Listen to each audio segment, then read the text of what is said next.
Olá, seja bem-vindo a mais uma aula de Física e no vídeo de hoje eu vou falar sobre o princípio de Stevin.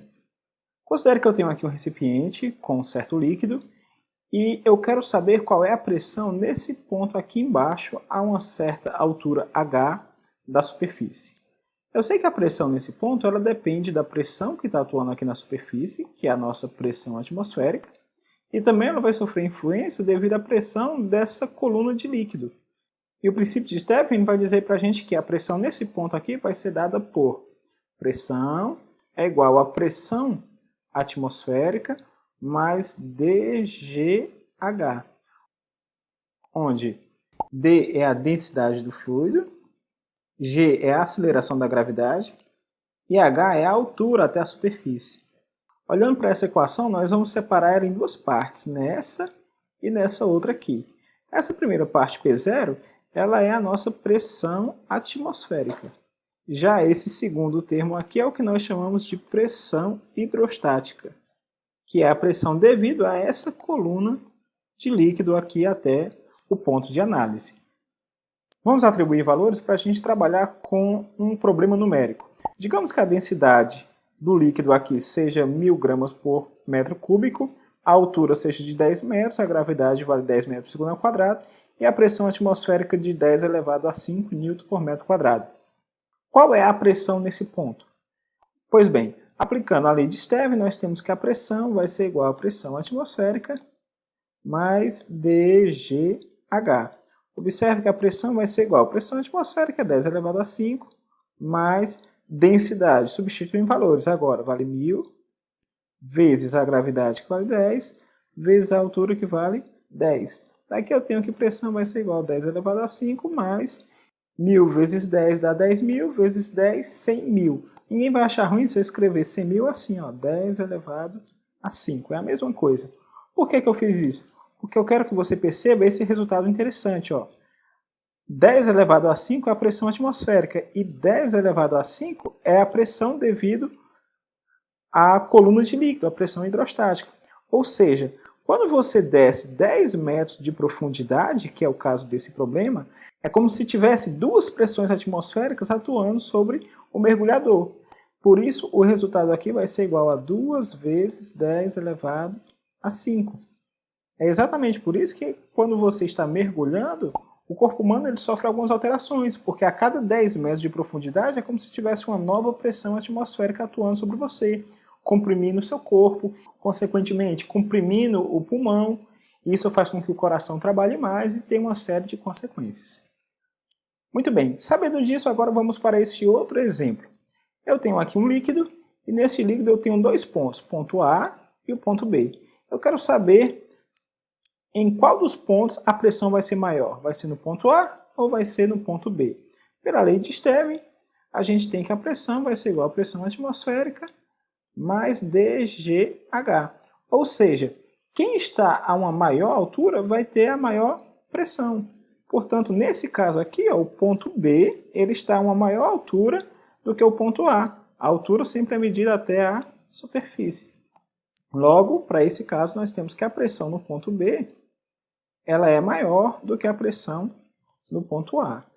Agora, digamos que eu tivesse um ponto C bem aqui, ó. E esse ponto C estivesse na mesma linha horizontal aqui do ponto B. Qual seria a maior pressão?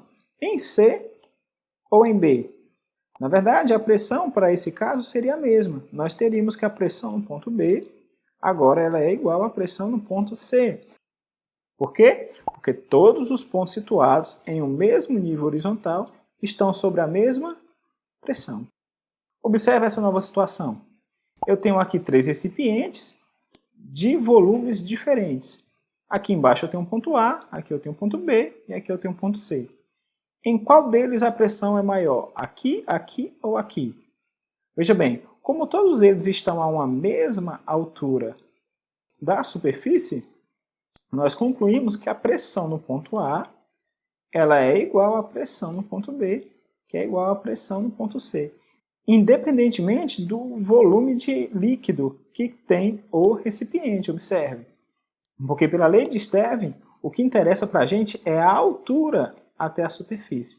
Por isso que nós chegamos nesse resultado. Para finalizar, eu vou falar para vocês do clássico experimento de Torricelli. Ele tinha aqui um tubinho com mercúrio e aqui tinha um recipiente com mercúrio também.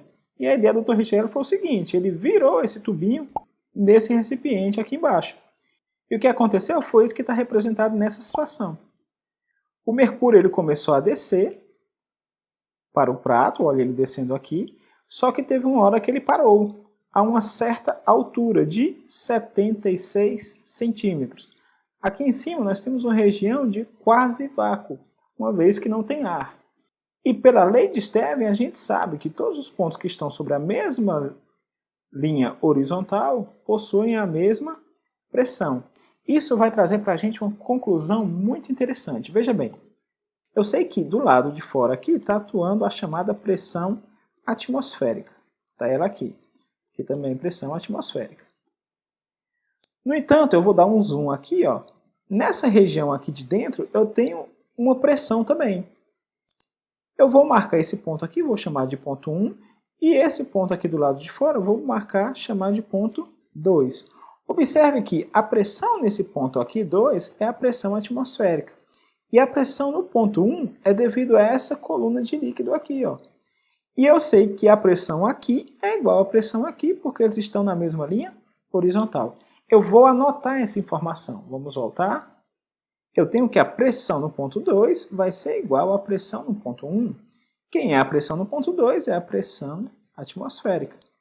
Quem é a pressão no ponto 1 vai ser igual a densidade vezes a gravidade vezes a altura, que é a pressão hidrostática, devido a essa colunazinha de líquido. Note que não tem pressão atmosférica porque aqui é uma região de vácuo.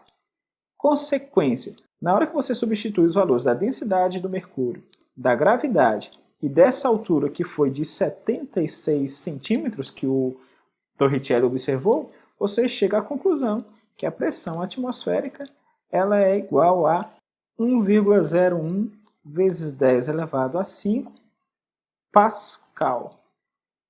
E dessa forma o Torricelli ele conseguiu medir a pressão atmosférica utilizando esse experimento. Então é isso, pessoal. Muito obrigado pela atenção. Vou encerrar o vídeo por aqui. Eu aguardo vocês nas próximas aulas. Até lá!